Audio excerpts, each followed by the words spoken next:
inheritor the toil of human time. He shall take on him the burden of the gods. He shall take upon him the burden of the gods.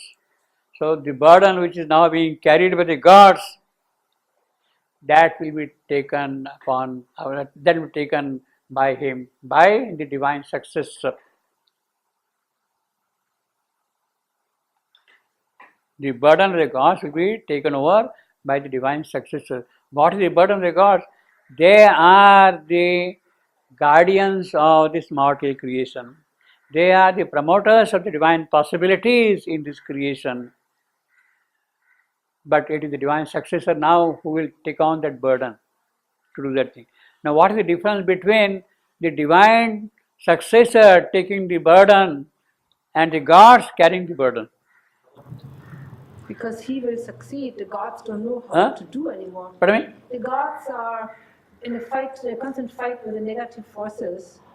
No, gods are doing their good work. Yes, but they don't know what to do with their duas, for example. No, who bothers about that? Who bothers? As long as you are able to make progress, how does it matter what happens to them?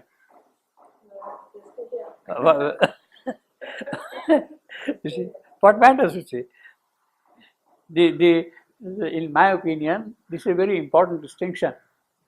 The gods carrying the burden and the divine successor carrying the burden. Gods are carrying the burden because they are always staying in the realm of gods, in the transcendent. In the transcendent, you are doing certain things. In Satchidananda, you are doing certain things. You are carrying the burden. You are doing the work and all that thing. There is a difference between doing things from up there and doing things directly here on the ground, on the earth, in the mortal world. If you are able to do the work in the mortal world itself, it is a different thing that the work being done for the mortal world from above. You follow the distinction between doing the work in the mortal world is in a way far superior than doing the work for the mortal world from above. You experience, you participate, you carry it forward physically, so to say, here. It has a kind of a definite tangibility, concreteness, solidity by doing certain things here. From up there, you wish, you will, you do, but it has to happen here. And it is that the divine successor will do that thing. So it is an extremely major kind of a step that the work of the gods is now being done by these people directly in the earth field itself, which is a very major difference, you see. From the occult point of view, it's a major departure, in fact. By simply doing from above, all right, they have been doing, gods are helping and okay, but doing something physically in the physical is a different thing. So he shall take on him, he, the divine successor, he shall take on him the burden of the gods. You see, it's a very significant line from the occult point of view, very powerful line. He shall take on him the burden of the gods. The work of the gods which are doing is done by him. It's a very powerful line from the occult point of view, from the spiritual angle. You see, you can make a kind of a comparison. The Divine Mother is there. She can do anything she wants. She is all powerful. And she is doing also from above. She is doing also from above. Thy work cannot fail. She is carrying on the work here. But doing from above is different thing than she taking a mortal birth in the mortal world and doing things. She has to come down here as Savitri. She must take the mortal birth and do the work of immortal Savitri. The immortal Savitri should do the work of immortal Savitri on earth. That is the burden. So when the divine successor comes here, it means that in the mortal world he is carrying on the work, the burden of the gods. See, all heavenly light shall visit the earth's top. Well, then naturally other things will follow. You see, but the crucial thing is this: the might of heaven shall fortify earthly heart. Earth's deeds shall touch the superhuman's height. Earth seeing widened into the infinite. Well, these are kind of natural things then from that. But the important thing is this: heavy, unchanged, way still the imperfect world. All this work is being done, but as today, what is the condition? The condition is the world is imperfect. Why it is imperfect? Because it is still governed by ignorance and falsehood. If the world were perfect, when the world is perfect, a perfect world means there is no ignorance in it. A perfect world means there is no death. Death cannot touch the perfect world. The world is imperfect, it means that it is susceptible to death. That imperfection means heavy and changed, be still the imperfect world. And the splendid youth of time has passed, and fame, heavy and long are the years our labors count. Why heavy and long?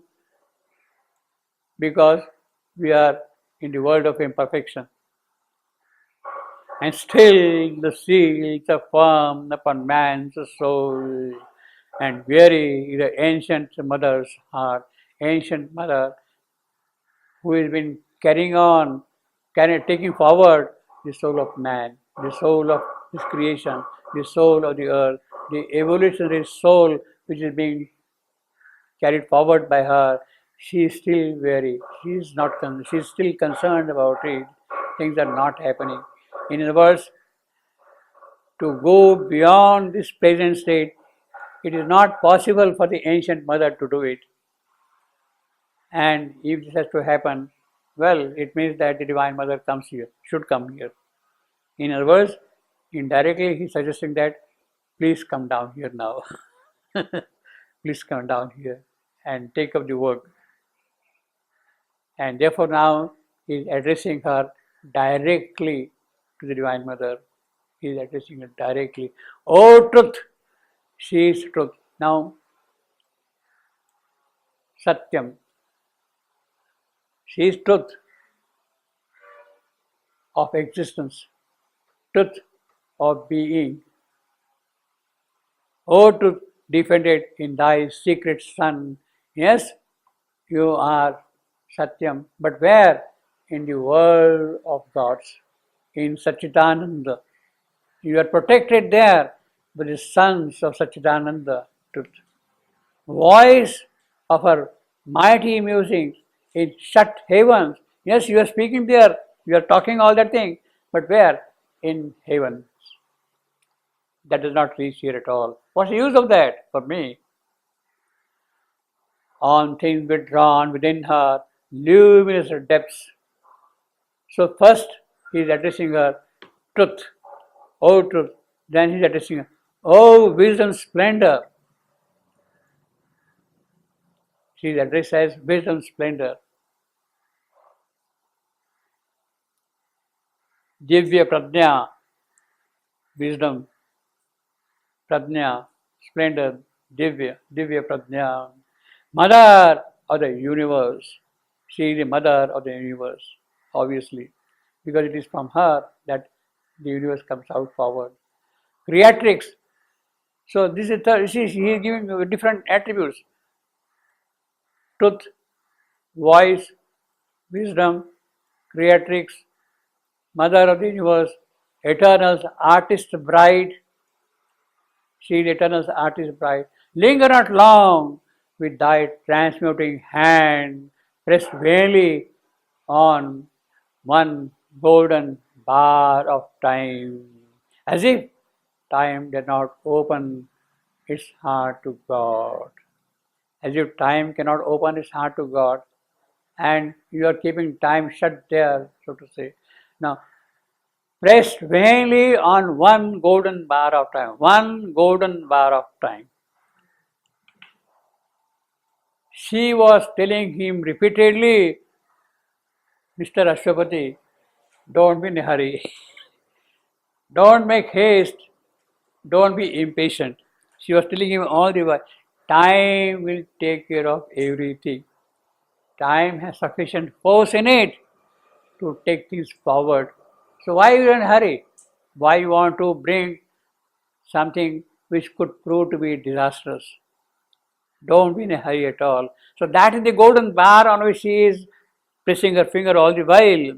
She was harping on that aspect alone, golden bar of time. But this man comes and says, I'm sorry, there are other bars of time also. Why not press them? Why only this bar? That time will take care of it. No, I don't believe in that. You please also put into operation other bars of time. That is the kind of the truth will Ashwapati is exercising and demanding her to do something about that. Yes, what you are telling me, I agree. It is a truth will. But listen to my truth will also and follow its content. As if time did not open. You are thinking that time will not be. Then again he is carrying it forward. Oh, radiant fountain. She is now addressed as the radiant fountain. Or the world's delight, the whole delight, Ananda, is springing up from her alone, O radiant fountain of the world's delight, world free and unattainable above. Then, O bliss, Ananda, whoever dwells deep hid within, while men seek thee outside and never find. Mystery and muse. Again he is addressing mystery and muse with heroic tongue. Incarnate the white passion of thy foes. So making her his address, he is addressing her with many appellations, Radiant fountain, bliss, truth, etc. etc. He is addressing her with many appellations. Now he is coming to his business, his point, his focus, his insistence, his thrust. What is thrust? Incarnate thy force. What I want is you should take birth here. Incarnate Shakti as Shakti. Incarnate. So that is what he is insisting upon. You are all this. But then what you have to do is this. Incarnate the white passion of thy force, mission towards some living form of thee. There cannot be any greater plea than this. The highest that you can ask for, pray for mission to earth, some living form of thee. He is very particular also, very careful also. He is weighing every word. Mission to earth, some form of thee. No, not some form of thee. Some living form of thee. What I want is living, dynamic, active, moving. Not just some form of thee. I want living, dynamic form of you to come here and do one moment. So these are now his demands. His first demand, his basic demand is mission to earth, incarnate thy force. One moment fill with thy eternity. One moment is enough. You approach the mother, she will just smile and go, quick, it's enough. All is done in a second. One moment filled with thy eternity. Let thy infinity in one body live. What he wants is her to live in a physical body, You incarnate in the physical form. In other words, he is telling her, Madam, you please take the mortal birth. Take the mortal birth. Please pass to the portals of the birth, that is a death. Portals of the birth, that is a death. Please pass through that. The die infinity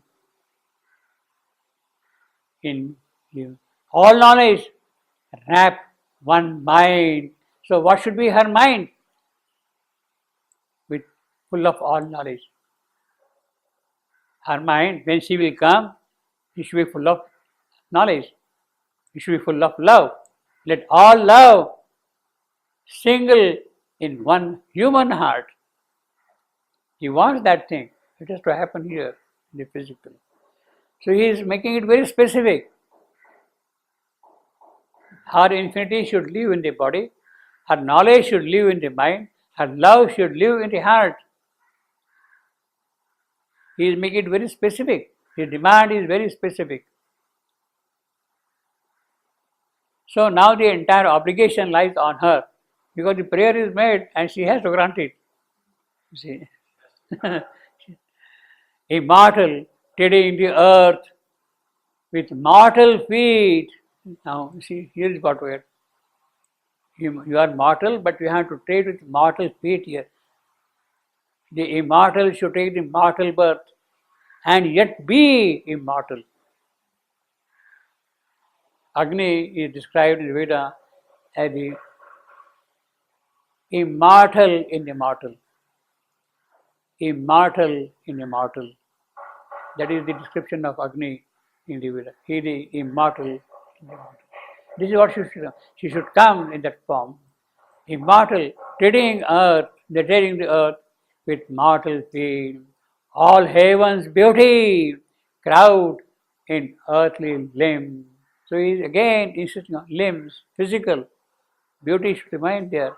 So he is not simply asking for jnana. He is not simply asking for happiness and joy. He wants beauty, he wants love, he wants sweetness, he wants power, he wants all those glorious things here in the physical.